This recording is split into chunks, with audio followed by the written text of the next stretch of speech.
Okay, so it has been 3 days since we put the resin on here, and it came out pretty darn good. We were quite happy with it. So we'll try to get you close here so you can see the shine to it. It's kind of hard, but all right, there you go.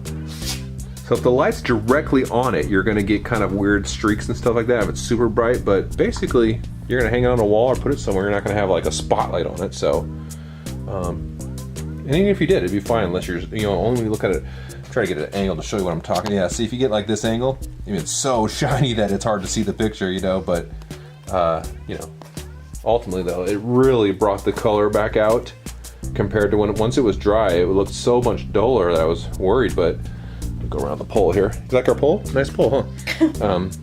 Yeah, but yeah, see what I mean? So if you get like, there you go. If you get this angle and you can start to see the little kind of streaks in the resin or whatever, a little tiny bit, but I don't think there's any way to avoid that on something that's on canvas, a tabletop or a bar stool, something that's super duper hard, you'll probably be fine. But it came out nice and hard. It's not tacky at all.